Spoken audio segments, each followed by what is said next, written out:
राजा विक्रमादित्य भी हुए थे शनिदेव की 7.5 का शिकार। शनिदेव और राजा विक्रमादित्य की कथा। जो भी नर नारी शनिदेव की इस कथा को सुनता है उनके सारे कष्ट दूर होते हैं और संसार के सारे सुख उसे मिलते हैं। दोस्तों, स्वागत है आपका एक बार फिर से हमारे चैनल देव धार्मिक कहानी पर। इस कथा को एक बार जरूर सुनिए। प्राचीन समय की बात है।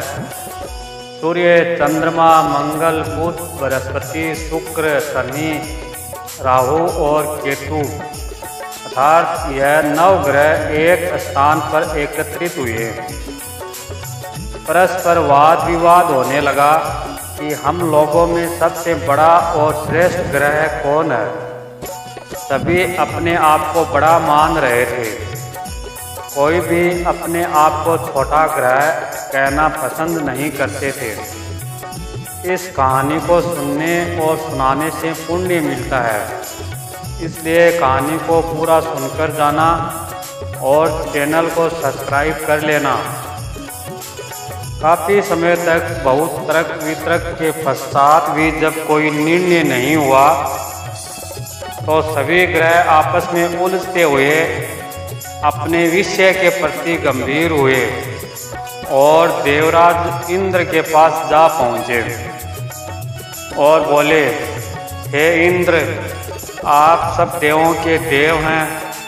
हम सभी ग्रहों में मतभेद यह हुआ है कि हम में से बड़ा कौन है और कौन छोटा है। आप इस बात का फैसला कीजिए। राजा इंद्र सारी बातें सुनकर तुरंत समझ गए, किंतु उन्होंने कोई जवाब नहीं दिया। फिर वे बात टालने की कोशिश करते हुए बोले, मुझ में इतना सामर्थ्य तो नहीं है जो आपके छोटे और बड़े का निर्णय करूं। मैं अपने मुंह से कुछ नहीं कह सकता। हाँ, एक उपाय है। इस समय भूलोक में उज्जैन नगरी के राजा विक्रमादित्य सबसे पहले न्याय करने वाला है। अतः आप सभी उनके पास जाओ। मैं आपका न्याय करने में असमर्थ हूँ, मगर राजा विक्रमादित्य अवश्य न्याय करेंगे। देवराज इंद्र के इन वचनों को सुनकर सभी ग्रह पृथ्वीलोक पर राजा विक्रमादित्य के दरबार में जा पहुँचे और अपनी समस्या से उन्हें अवगत करा दिया। राजा विक्रमादित्य उनकी बात सुनकर अत्यंत चिंतित हो गए। तुरंत ही उन्हें कोई जवाब नहीं सूझा। वह शांत रहे। वे मन ही मन सोच रहे थे कि ये सभी ग्रह किसे छोटा कहूँ और किसे बड़ा कहूँ। जिसे छोटा कहूँगा वही मुझसे नाराज हो जाएगा। न्याय के लिए जब ये मेरे पास आए हैं तो मुझे न्याय तो करना ही है। किस प्रकार न्याय करूँ? शांत चित्त से विचार करने के पश्चात एक उपाय उनको सूझा। फलस्वरूप उन्होंने स्वर्ण, चांदी, कांसी, पीतल और शीशा, रांगा, जस्ता, अभ्रक और लोहा 9 धातुओं के 9 सिंहासन बनवाए और उन सभी आसनों को अपनी राजसभा में क्रम से विधिपूर्वक, जैसे सोने का सिंहासन सबसे आगे तथा लोहे का सबसे पीछे रखवा दिया। इसके पश्चात राजा विक्रमादित्य ने राज ज्योतिषी को बुलाकर आदेश दिया कि ज्योतिष ग्रंथों में जिस क्रम में ग्रहों का स्थान है उसी क्रम से ग्रहों के आसन ग्रहण करने की प्रार्थना की जाए। इस प्रकार सबसे उत्तम तथा सबसे आगे रखा हुआ स्वर्ण का बना हुआ सिंहासन सूर्य को मिला, चांदी का सिंहासन चंद्रमा को तथा शेष धातुओं के सिंहासन अन्य ग्रहों को मिले। सबसे पीछे रखा हुआ और लोहे का बना हुआ सिंहासन शनिदेव को मिला। राजा विक्रमादित्य की इस बात को अपना अपमान समझते हुए शनिदेव क्रोध से लाल हो गए। फिर वे आग बबूला हो क्रोध में बोले, हे मूर्ख राजा, तू मेरे पराक्रम और मेरी शक्ति को नहीं जानता। सूर्य एक राशि पर 1 महीना, चंद्रमा 2.25 दिन, मंगल 1.5 महीना, बृहस्पति 13 महीने, बुध और शुक्र 1-1 महीने, राहु और केतु उल्टे चलते हुए केवल 18 महीने ही एक राशि पर रहते हैं, परंतु मैं एक राशि पर 2.5 अथवा 7.5 साल तक रहता हूँ।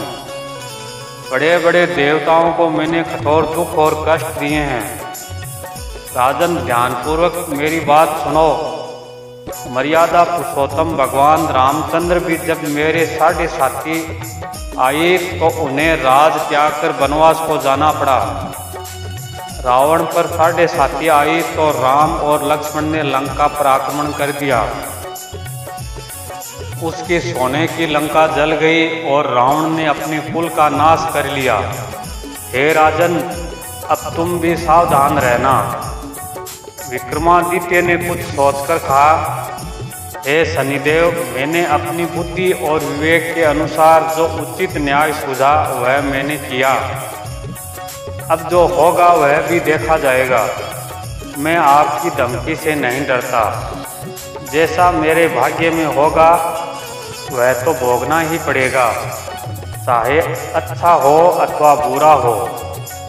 राजा का न्याय सुनकर सभी ग्रह तो वहां से खुशी खुशी चले गए, मगर शनिदेव क्रोध से भरे हुए नाराज होकर गए।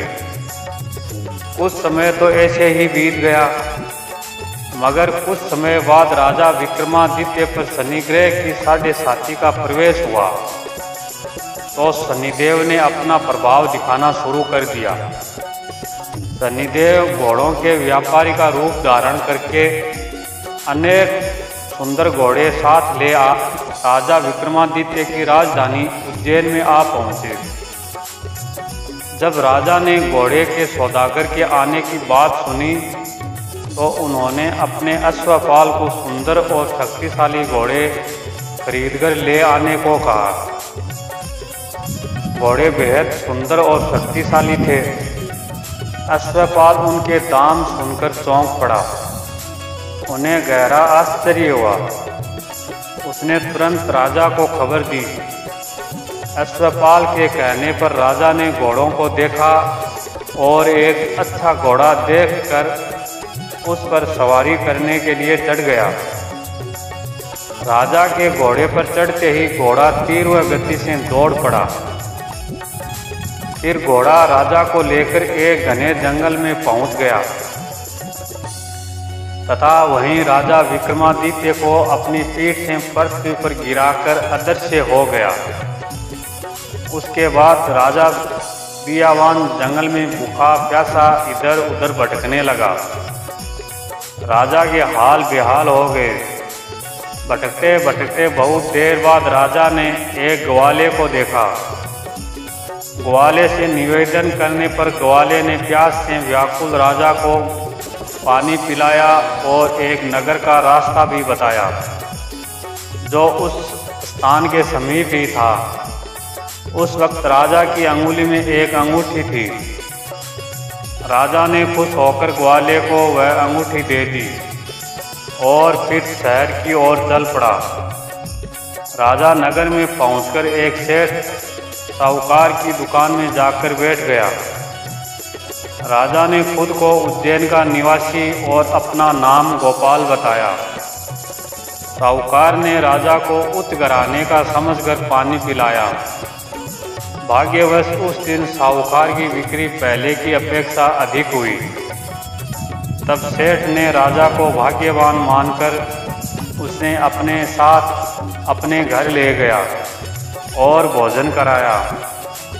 भोजन करते वक्त राजा विक्रमादित्य ने एक अद्भुत बात देखी कि एक हार खूंटी पर लटक रहा था और खूंटी उस हार को निगल रही थी। इस अद्भुत दृश्य को देखकर उनके पैरों के नीचे की जमीन खिसकने लगी, लेकिन वे चुपचाप भोजन करते रहे।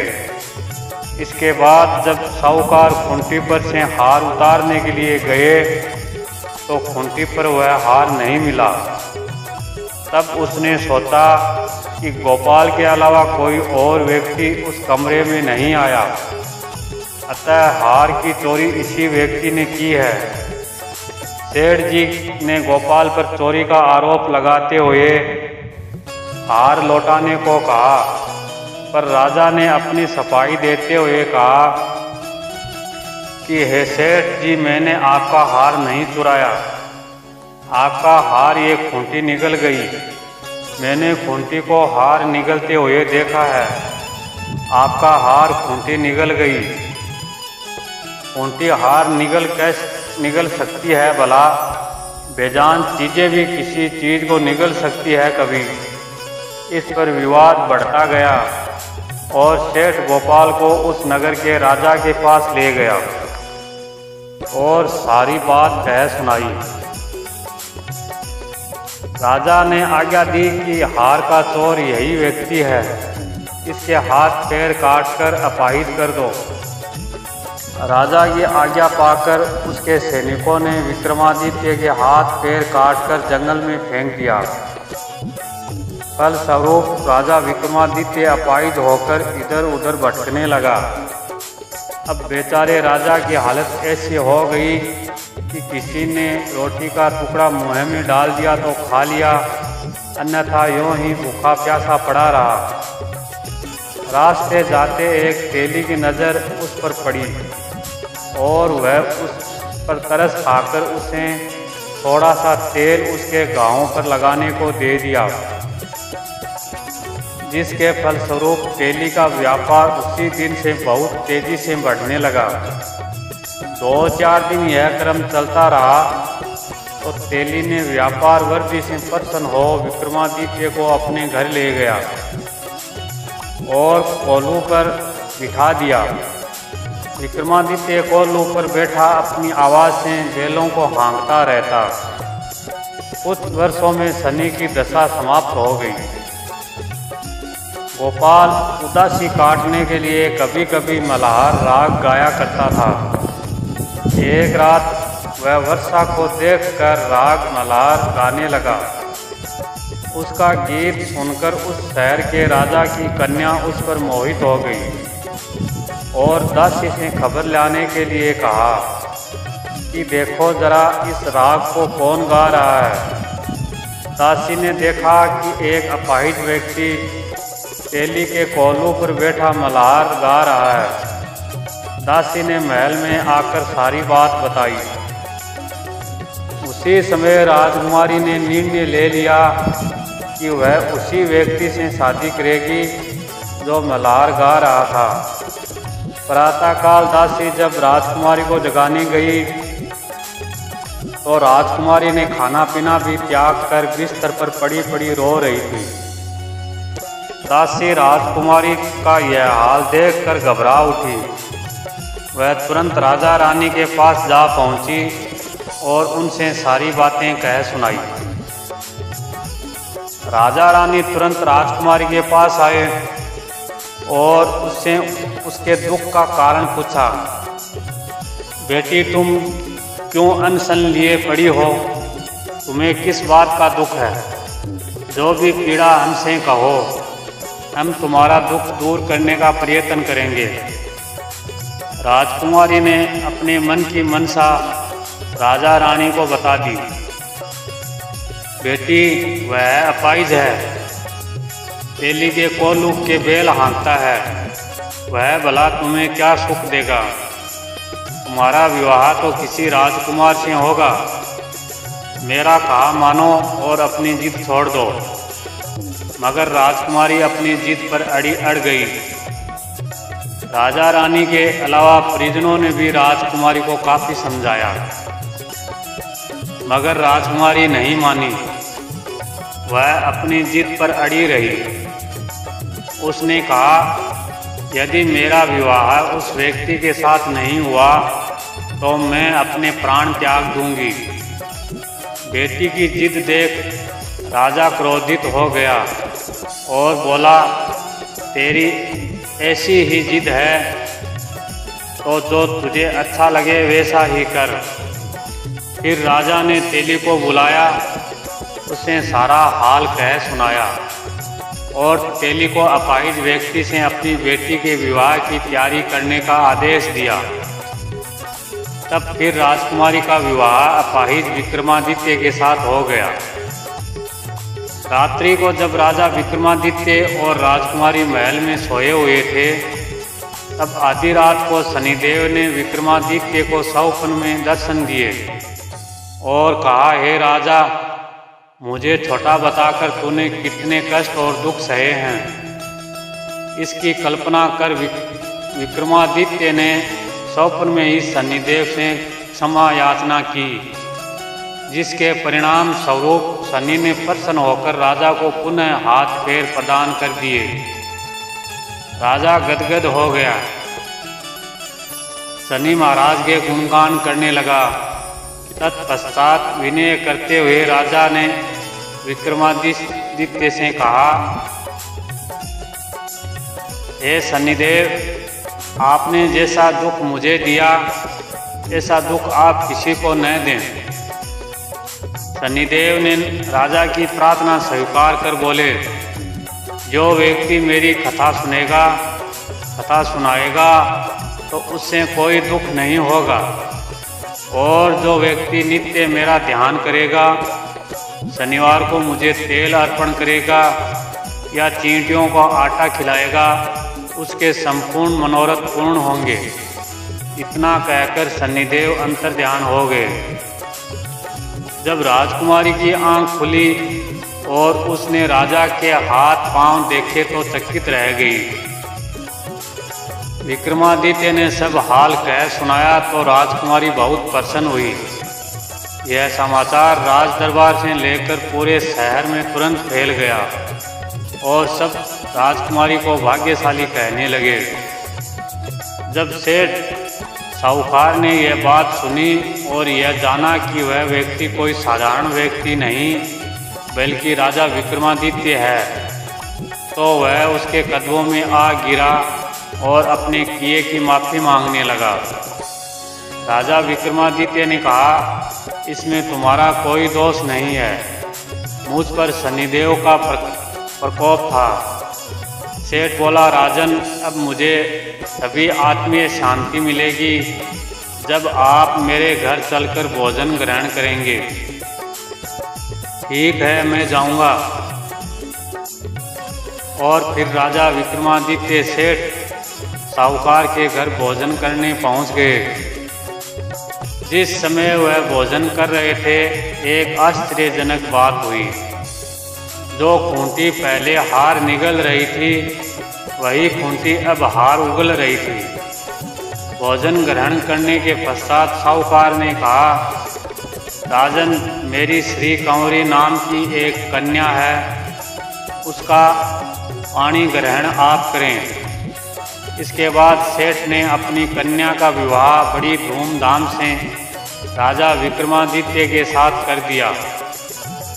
राजा विक्रमादित्य कुछ दिन वहाँ रहने के पश्चात सेठ से विदा लेकर राजकुमारी मनभावती, सेठ की पुत्री श्री कंवरी तथा दोनों स्थानों से प्राप्त रत्न, आभूषण और अनेक दास दासियों के साथ अपनी राजधानी उज्जैन में लौट आए।